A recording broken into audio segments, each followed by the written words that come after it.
반갑습니다. 오늘은 지난주 창세기 1장에 이어서 창세기 2장 사람 창조와 가정 창조에 대해서 함께 은혜를 나누도록 하겠습니다. 창세기 2장 7절 말씀 제가 여러분에게 한 절 읽어드리겠습니다. 여호와 하나님이 땅의 흙으로 사람을 지으시고 생기를 그 코에 불어넣으시니 사람이 생명이 되니라. 하나님께서 인간을 창조하실 때 땅의 흙으로 사람을 만드셨대요. 모든 짐승들도 땅의 흙으로 만들었거든요. 역시 인간도 땅의 흙으로 사람을 지으셨대요. 그래서 흙이 히브리어로는 아담한데 이 아담아에서 아담이 된 거예요. 흙에서 사람을 만들었기 때문에 아담아에서 아담이라고 이름 지어졌거든요. 내 가슴을 치면서 나는 따라하세요. 나는 흙 출신이다. 흙 출신이다. 예, 우리는 흙 출신입니다. 우리는 별게 아닌 존재입니다. 이 흙덩어리에다가 하나님이 생기를 불어 넣어 주신 거예요. 그래서 이 생기를 그 코에 넣으시니 사람이 생명이 된지라. 흙덩어리에다 하나님이 생명을 불어 넣으셔가지고 인간이 진정한 하나님의 자녀로서의 생명이 된 것입니다. 이것을 생명이라는 것을 히브리어로 네페시 하야 이런 말인데, 네페시는 생명이란 뜻이에요. 하야는 호흡 이런 뜻이에요. 하나님이 호흡을, 생명을 우리 인간에게 코에다 불어 넣어 주셨기 때문에 흙덩어리가 살아있는 영혼과 함께 진정한 인간이 된 거예요. 인간의 본질은 육체 플러스 영혼입니다. 우리가 죽는 거를 뭐라 그래요? 육체에서 영혼이 떠나는 것을 죽음이라고 하는 거예요. 우리가 언젠가 죽으면 우리 안에 있는 영이 떠나게 되면 그것이 곧 죽는 것입니다. 하나님은 흙에다가 하나님의 생기를 부어 넣어주셔서 우리가 인간이 된 것입니다. 이렇게 인간을 만들어서 하나님이 에덴 동산에 두셨습니다. 그 에덴 동산은, 에덴은 기쁨, 즐거움, 행복 이런 뜻입니다. 하나님이 기쁨과 생명력이 충만하게 아름다운 동산에 인간을 두셨습니다. 그런데 그 인간이 그곳에 살 때 최초의 이름이 뭐라고 그랬어요? 아담. 근데 이 아담이 혼자 살았어요. 혼자. 제가 2장 18절을 읽어드릴게요. 여호와 하나님이 이르시되 사람이 혼자 사는 것이 좋지 아니하니 내가 그를 위하여 돕는 배필을 지으시리라 하시니라. 이 남자가 혼자서 이렇게 동산을 거닐 때 그 동산에는 먹을 것도 많았고 경치도 좋았고 훌륭한 많은 것들이 있었지만 남자가 혼자 사는 것이 좋지 않으므로 배필을 짓겠다 이렇게 하나님 말씀하십니다. 그 다음에 19절에 보면 여호와 하나님 흙으로 각종 짐승과 각종 새를 지으시고 아담이 무엇이나 부르나 보시려고 그것들을 그에게 이끌어 가시니 아담이 각 생물을 부르는 것이 곧 그의 이름이 되었더라. 이제 아담이 동산에서 각종 생물이 많고 동물들이 많으니까 이름을 져줬다는 거예요. 이름을 져주는 거는 통치행위예요. 이름을 지어주는 사람이 이름 지음을 받는 사람에게는 굉장히 주도적인 주권을 갖고 있는 거죠. 저희 남편이 우리 큰딸 낳아서 애기 이름을 짓는데 한 달 내내 고민하고 애기 이름을 짓더라고요. 그래서 이게 사람이든 짐승이든 이 이름을 지어주는 거는 굉장히 어려운 거예요. 왜냐하면 그 대상의 특질과 본질을 규명해서 이름을 지어야 되기 때문에 이름 짓는 건 어려운데 아담이 각 생물 한 종류 한 종류 다 이름을 지었다는 거예요. 너는 목이 기르니까 기른이라고 해라. 너는 뭐 곰 같으니까 곰이라고 해라. 너는 용감하니까 사자라고 해라. 이렇게 이름을 다 지어주었다는 거예요. 근데 20절에 보면 아담이 모든 가축과 공중의 새와 들의 모든 짐승에게 이름을 주니라. 아담이 돕는 배필이 없으므로 이름을 지어주다 보니까 어머나 호랑이도 암컷과 수컷이 있고 사자도 암놈이 있고 순놈이 있고 그러는데 왜 나만 짝이 없을까? 이제 이 아담이 자기 존재를 인식하기 시작한 나는 내 배우자가 없네, 내 짝이 없네 이렇게 깨닫기 시작했다는 거예요. 그러니까 깨닫기 시작하니까 21절에 보면 여호와 하나님이 아담을 깊이 잠들게 하심에 그가 그 갈빗대 하나를 취하고 산료 대신 채우시고 이 아담을 재운 다음에 아담의 갈빗대로부터 이 갈빗대를 뺐다는 거예요. 몇 개를 뺐는지 알 수 없지만 뺐다는 거죠. 빼가지고 여호와 하나님이 아담에게서 취하신 그 갈빗대로 여자를 만드시니 그를 아담에게로 이끌어 오시니라. 그 여자 그 갈빗대를 빼가지고 여자를 만들었어요. 여자를 만드니까 이제 이 여자는 얼마나 아담에게는 귀중한 존재이겠습니까? 23절에 보면 아담이 이르되 이는 내 뼈 중에 뼈요 살 중에 살이라. 이것을 남자에게서 취하였은즉 여자라 부르리라 하니라. 이제 아담이 잠에서 깨어나 보니까 굉장히 예쁜 여자가 하나 와 있는 거예요. 그러니까 자기는 여자를 굉장히 기다렸는데 여자가 와 있으니까 와 이제 이 여자에 대해서 자기 감정을 노래를 하는데 그 노래가 이게 뼈 중에 뼈 이거는 시거든요.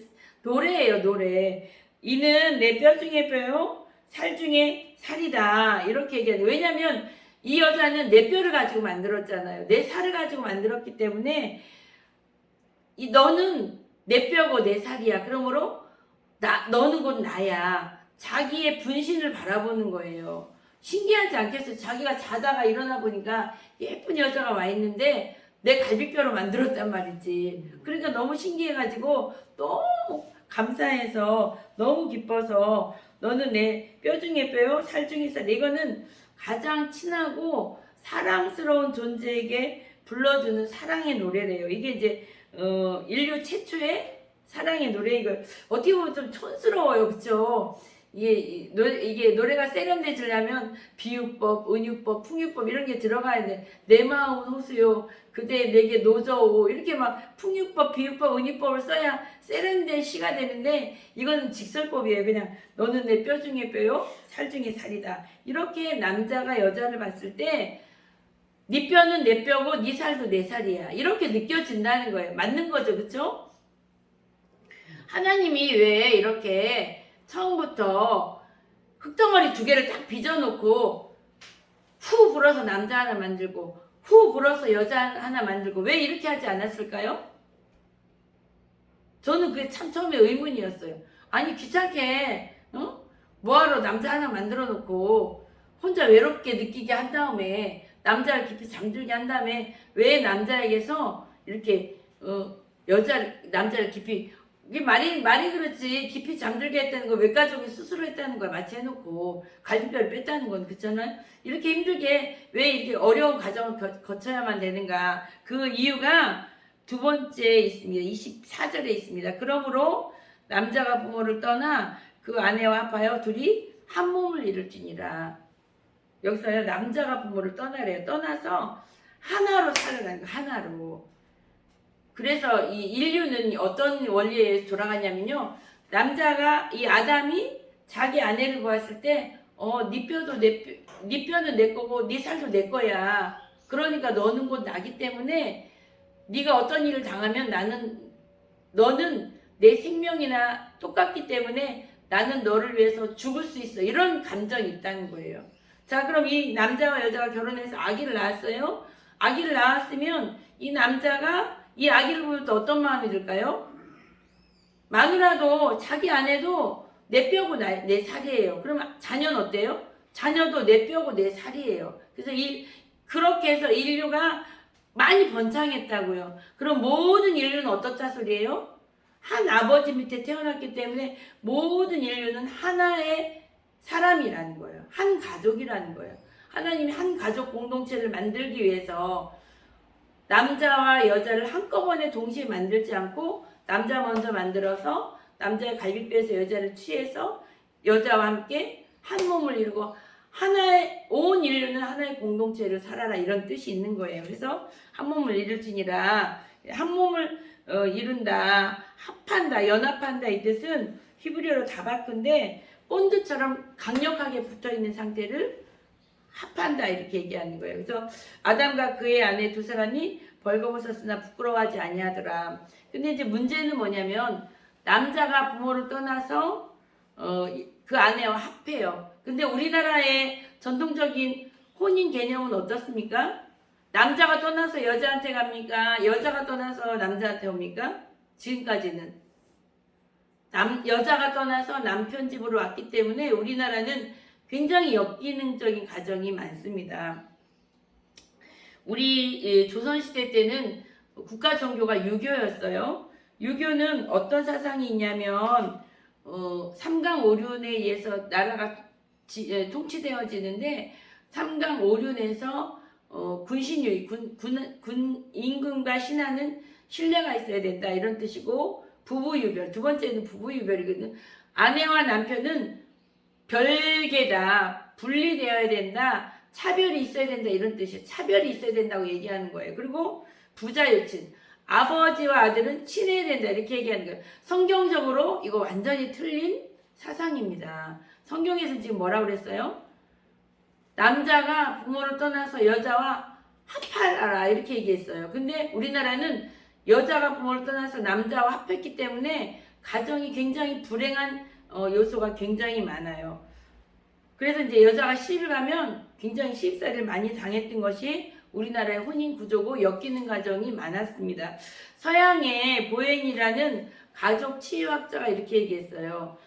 가족 내에서는 건강하지 않은 가족에서는 가족 안에서 삼각관계가 있다. 어떤 삼각관계가 있냐면 부부가 결혼해서 여기서 말하는 것처럼 둘이 합하여서 한 몸이 되어야 되는데 이 부부가 갈등하거나 긴장을 하면 이 한쪽에 이렇게 관계가 이렇게 연합돼서 완전한 친밀감을 누려야 되는데 이 친밀감이 형성되지 않으면 이렇게 벌어지게 되겠죠. 이렇게 벌어지면 한쪽 배우자가 자녀들에게 애정의 관계를 진하게 맺는 거예요. 그러니까 부부가 하나가 되는데 이게 안 되니까 한쪽 배우자가 어머니 같으면 아들에게 남편에게 사랑을 못 받으니까 옛날 전통적으로 가족들이 그렇게 그런 걸 많이 있었죠.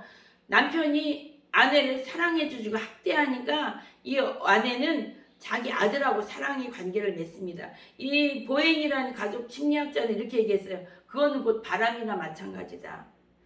왜? 이 여자가 공식적으로 바람을 피울 수가 없어요. 왜? 남편의 사랑을 받지 못했지만 바람 피면 몰매를 맞기 때문에 그렇게는 못하고 대신 남편 대신에 아들을 사랑하는 거예요. 그러므로 이 아들은 엄마의 지나친 사랑을 받기 때문에 버릇이 없어지죠. 과보호를 받고 필요 이상의 사랑은 사람을 버릇없게 만들잖아요. 그럼 이 아들은 엄마의 지나친 사랑을 받았기 때문에 결혼해서 자기 아내랑 살려면 자기 아내는 자기 어머니처럼 사랑해주지 않거든요. 저번에 상담 오신 분이 이런 얘기 하더라고요. 아니 우리 남편은요 술 먹고 12시 넘어서 와도요 나를 깨워서 꼭 라면을 끓여내래요. 이것 때문에 엄청 싸워요. 그래서 나는 못한다 이랬더니 우리 엄마는 새벽 2시에 와도 라면 끓여달라면 끓여주는데 너도 왜 라면 안 끓여주냐 이런다는 거예요. 그런 식으로 부부가 화목하지 않은 상태에서는 한쪽 배우자가 곧 엄마가 아들에게 남편에게 받아야 되는 사랑을 아들에게 주고 아들이 또 엄마에게 이렇게 친밀한 지나친 병적인 관계가 있기 때문에 가정이 계속 그래서 이제 이 아들이 결혼하면 어떻게 돼요? 이 며느리가 자기 아내가 엄마만큼 자기를 사랑해주지 않게 사실은 이 남편이 아내를 더 사랑해줘야 되는 건데 자기는 받는 사랑에 익숙하니까 아내를 사랑할 수 없기 때문에 우리나라는 특별히 상담해보니까 엮이는 가정이 너무나 많은 거예요. 그런데 이제 창세기에서는 뭐라고 말하냐 남자의 갈비뼈를 빼가지고 여자를 만들 만큼 남자는 여자를 위해서 희생하는 존재로 이렇게 그려져 있어요. 하나님이. 그런데 이제 이 창세기는 이 구약의 시작이고 이 구약의 끝에 가면 가정이 많이 깨어져 있는 것을 우리가 볼 수 있습니다. 말라기는 구약의 끝이에요. 끝에 가면 가정이 어떻게 파괴되어 있는가를 우리가 볼 수 있습니다. 말라기 2장 보겠습니다. 말라기 2장 15절 제가 읽어드릴게요. 말라기 2장 15절 그에게는 영이 충만하였으나 오직 하나를 만들지 아니하셨느냐? 어찌하여 하나만 만드셨느냐? 그에게는 영이 충만했다는 것은 그는 하나님이에요. 하나님은 능력이 많아서 여자를 여러 명 만들어줄 수 있었다는 거예요. 아담 한 사람에게 하나님은 여자를 여러 명 만들어줄 수 있는 충만한 능력이 있었으나 어찌하여 하나만 만드셨느냐? 이는 경건한 자손을 얻고자 하심이라. 아담 한 사람에게 하와 하나만 만들어준 이유. 남자 하나에게 가정제도라는 게 그런 거잖아요.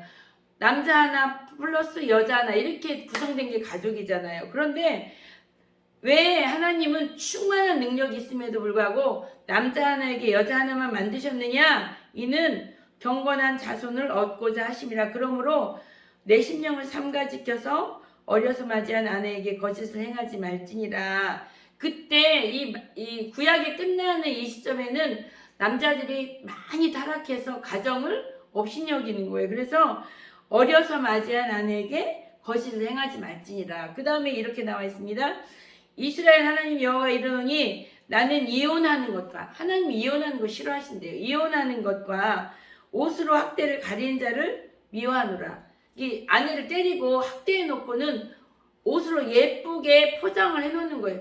바깥에 나가서는 나 우리 마누라한테 잘해줘 이렇게 하면서 사실은 그 아내의 실상을 열어보면 아내를 때리고 학대했다는 거예요.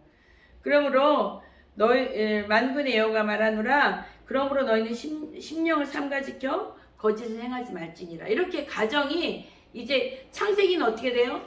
세상이 시작이에요. 세상이 시작할 때는 남자가 여자한테 어떻게 불러줬어요? 노래를? 너는 내 뼈 중에 뼈요, 살 중에 살이다 이렇게 불러줬는데 이제 구약의 끝에 가면 가정이 막 깨어지기 시작하는 거예요. 많이 깨어졌던 남자들이 이혼하는 것을 보편적으로 여겼다는 거예요. 그러면서 여기 13절에 보면 너희가 이런 일을 행하나니 곧 눈물과 울음과 탄식으로 여호와의 제단을 가리게 하는도다. 여자들이요, 남자들이 바람피고 때리고 학대하니까 그 당시 이스라엘 나라에서는요, 여자들이 나가서 돈을 벌 수가 없어요. 요즘 여자들 같으면 남자들 때리면 어떻게 해요? 남자가 너뿐이냐? 이러고 이혼하고 나 살지요. 근데 이 당시는 여자가 이혼해서 나가서 살 수 있는 직장이 없었어요. 그러므로 여자들이 남자들이 때리거나 다른 여자한테 바람이 나서 이혼장을 주면 여자들은 어떻게 해요? 하나님 제단 앞에 가서 막 우는 거예요. 어떻게 우냐? 눈물과 울음과 탄식으로 여호와의 제단을 가리게 하는도다. 이 하나님이 거룩한 성전에 계시는데 여자들이 피눈물을 와서 흘리는 거예요. 그러니까 하나님 뭐라고 말씀하시냐면 그러므로 여호와께서 다시는 너희의 봉헌물을 돌아보지도 아니하시며 그것을 너희 손에서 기꺼이 받지도 아니하시되. 우리가 이제 남자들이 예배하러 들어오면 소도 갖고 오고 양도 갖고 오고 돈도 갖고 오고 곡식도 갖고 오고 막 가져옵니다. 예배 드리면서 하나님 내 죄를 용서하시고 나에게 복을 주세요 하고 예배를 드렸단 말이에요. 근데 니들이 그런 거 아무리 많이 갖고 와도 가정 안에서 사랑이 없기 때문에 너희들의 예배를 내가 너희들의 헌물을 받지 않겠다 이렇게 얘기하시는 거예요. 받지 않겠다. 그러면서 또 이렇게 말한대요. 14절에 보면 너희는 이르기를 어찌 됨이니까 하는도다. 이는 너와 내가 어려서 맞이한 아내 사이에 여호와께서 증인이 되시기 때문이라. 이 남자들은 여자들에게 악행을 하는데 하나님은 이 남자와 여자 사이에 주례자라는 거예요. 증인이라는 거예요. 아까 남자의 몸에서 갈빗대를 뽑아왔을 때도 하나님이 지켜보고 계신, 하나님이 데리고 오잖아요, 여자를. 그러니까 하나님은 증인이고 주례자라는 거예요. 그런데 네가 어려서 맞이한 아내, 그때 당시 이스라엘 사람들은 우리도 옛날에는 10대 후반에 결혼했잖아요. 이 나라도 지금보다 일찍 결혼했던 것 같아요. 네가 어려서 맞이한 아내 사이에 여호와께서 증인이 되기 때문이라. 그는 내 짝이요 너와 사역한 아내로 돼 내가 그에게 거짓을 행하였도다. 네가 거짓말을 행하고 바람을 피고 이혼을 하고 학대를 했기 때문에 네가 아무리 나한테 예물을 드리고 헌물을 드리고 네가 뭐 잘난 척을 해도 나 너에게 복 줄 수 없어. 이렇게 얘기하시는 거예요. 그러면서 하나님이 그 다음에 이제 15절이 나오는 겁니다. 그에게는 영이 충만하였으나, 그는 하나님에게도 능력이 충만하였으나 오직 하나만 만들어주지 않았느냐? 남자 하나에게 여자 하나만 만들어주지 않았느냐? 어찌하여 하나만 만드셨느냐? 이는 경건한 자손을 얻고자 함이라. 여러분 자녀들이 잘 되기를 원하십니까? 남편들은 아내들에게 희생하십시오. 사실은 예전이나 지금이나 남자들은 가정에서 제사장이고 힘이 있습니다. 그러므로 얼마든지 여자를 때릴 수도 있고 나가서 바람을 필 수도 있습니다. 그렇게 하면 남자들은 신나고 재밌겠죠. 그러나 그거 누가 지켜보고 있다 그래? 하나님이 지켜보고 있다고 말씀하십니다. 그래서 이제 인류 최초의 아담은 자기 아내를 얻기 위해서 뭘 빼줬어요? 갈비뼈를 빼줬어요. 이거 엄청 힘든 일입니다. 이거 하나님이 물어보지 않고 남자를 억지로 재워가지고 갈비뼈를 뺐으니까 망정이지, 수술해서 여러분 갈비뼈 하나 빼서 아내에게 주라면 여러분 어떻겠어요? 하기 쉽지 않을걸요? 근데 이것을 신약에서는 이렇게 설명하고 계십니다. 에베소 5장 말씀 보고 말씀을 마치겠습니다. 에베소 5장 22절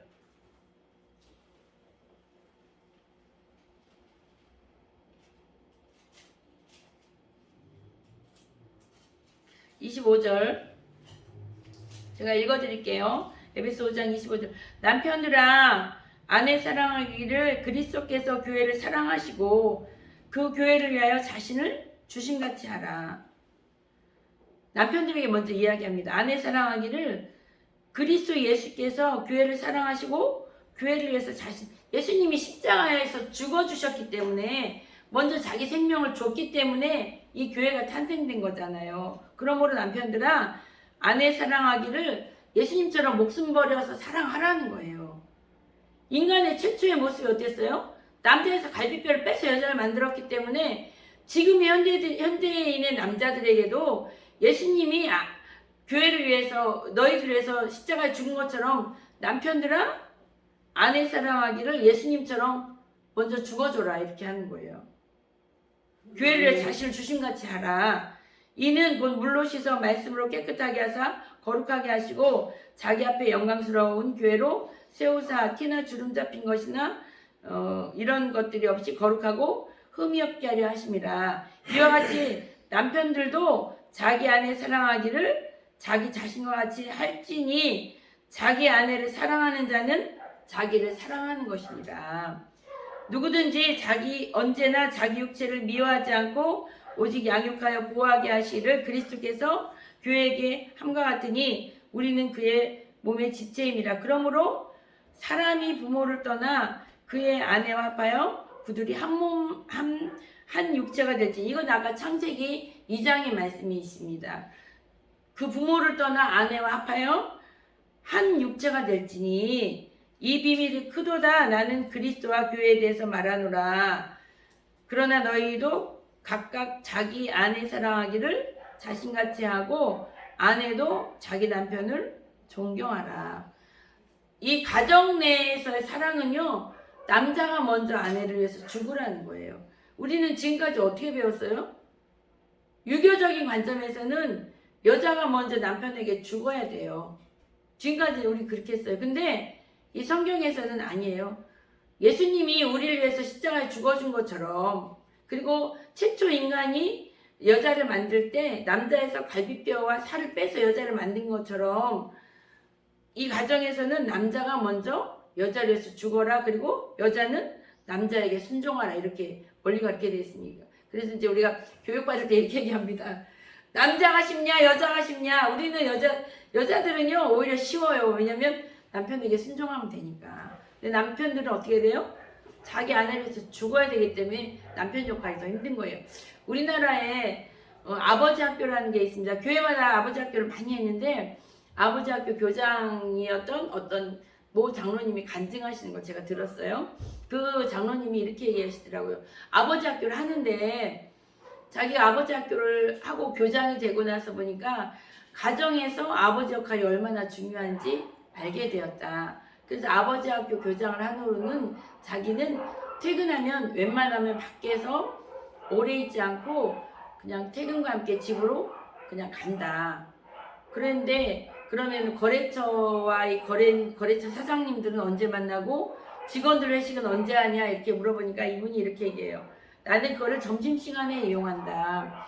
저녁 때 가서 아내와 함께 맛있는 밥을 먹고 자녀들과 대화하기 위해서 저녁 시간을 꼭 나는 지키는데, 그러기 위해서 점심은 회식도 점심 때 한다는 거예요. 직원들 데리고 가서 맛있고 비싼 밥을 그때 사준다는 거예요. 점심 때 가서 먹고, 거래처 사장들도 그때 점심시간에 만나서 그냥 거래 이야기를 한다는 거예요. 그러면 이제 술을 못 먹겠죠. 낮에 점심시간이니까.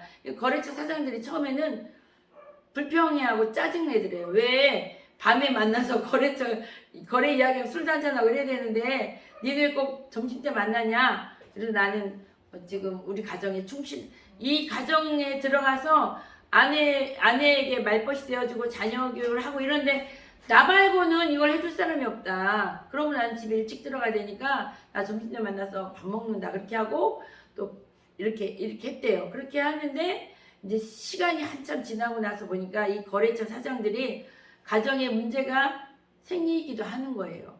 그러면 가정에 문제가 생기면 이 장로님을 따로 만나서 이제 상담을 받는 거예요. 우리 아내와 나 이런 갈등이 있는데 어떻게 할까? 나 우리 자녀들과 이런 갈등이 있는데 어떻게 하면 좋을까요? 이렇게 물어본다는 거예요. 근데 이 장로님이 어때요? 자기가 모범된 생활을 했기 때문에 거래처 사장들한테 굉장히 훌륭한 사람으로 비춰지고 가정생활을 잘하기 때문에 오히려 거래처 사장들이 자기와 상담하면서 자기 가정의 깊은 이야기를 나누니까 둘이 엄청 친해지는 거예요. 그래서 오히려 사업도 잘 되고 또 회사도 잘 되고 이렇게 했다고 얘기합니다. 하나님께서 말씀하십니다. 우리는 유교적인 분위기 속에서 살았기 때문에 여자들이 가정에서 희생하는 것을 굉장히 당연한 것으로 받아들입니다. 그러나 성경 말씀은 남자가 먼저 가정에 가서 아내를 위해서 희생하고 특별히 이 당시에 이런 하나님의 말씀은 굉장히 파격적인 거예요. 이 말라기서가 지어진 게 2000년 전인데 2500년 전인데 이때 너희들 바람피지 마. 이혼하지 마. 아내를 위해서 니들 생명을 바쳐. 이렇게 말하는 하나님은 굉장히 훌륭한 하나님이시죠. 우리가 이제 기도 제목을 나누겠습니다. 우리가 건강한 부부관계를 가지려면 어떻게 됩니까? 우리 가정에 예수님을 호주로 세워놓으셔야 됩니다. 우리는 살아가면 사실 부부간에 싸울 일도 많고 용서 못할 일도 많습니다. 제가 언젠가 우리 남편하고 대판 싸우고 우리 남편 용서가 안 돼가지고 새벽 밤 12시에 예배당으로 막 달려갔어요. 그래갖고 막 울면서 하나님 나 우리 남편 이해 못해요. 용서 못해요. 막 이게 막 울었거든요. 한참 울고 기절하듯이 누워서 이렇게 대자로 얼마나 울었는지. 근데 그때 하나님 음성을 제가 태어나서 처음 하나님 음성을 그때 들었어요. 하나님이요 이렇게 파도처럼 하나님 음성이 이렇게 올라와요. 외부에서 뒤로 들리는 게 아니에요. 감동으로 이렇게 오는데요. 큰 파도가 썰물처럼 이렇게 들어오는데 너의 남편을 사랑하라, 용서하라 이렇게 하나님 저한테 말씀하시더라고요. 그래서 부부간에는요 사실 한평생 살면서 이혼하는 게 오히려 쉬워요. 왜냐하면 너무 성장 배경이 다르기 때문에 용서하고 사랑하기가 굉장히 어렵거든요. 그렇지만 하나님을 믿는 사람들은 어떻게 해요? 이 아내와 남편 사이에 십자가를 세우는 거예요. 남편이 용서 못할 때는 그래 우리 남편을 위해서 예수님이 죽어졌지. 그러므로 예수님이 용서했는데 나도 용서해야지. 이렇게 되는 거고 남편이 아내를 바라볼 때도 우리 남편이 저한테 맨날 승질 더럽다 하거든요. 저 승질 더러우면 이렇게 욕을 해도 어떻게 돼? 끝에는 예수님이 나 때문에 죽어주셨는데 자기가 용서해야지 용서 안 할 수 있나요? 부부간의 사랑은 용서하는 사랑입니다. 그리고 용서해야만 가정이 유지가 되고 두 번째는 이 용서하는 그 사랑 안에는 예수님을 우리 가정의 중심으로 세워놓으셔야 되고 두 번째는 가정의 부부가 화목하고 행복해야 건강하고 유능한 자녀들이 나온다는 거예요. 하나님 뭐라고 말씀하세요? 내가 영이 충만하여도 왜 하나만 만드셨느냐? 이는 너희 가정에서 경건하고 거룩하고 훌륭한 자녀를 만들어내게 하렵니다. 이 세상의 모든 불행은 한 남자가 두 여자를 만나면서부터 모든 불행은 시작된다고 얘기합니다.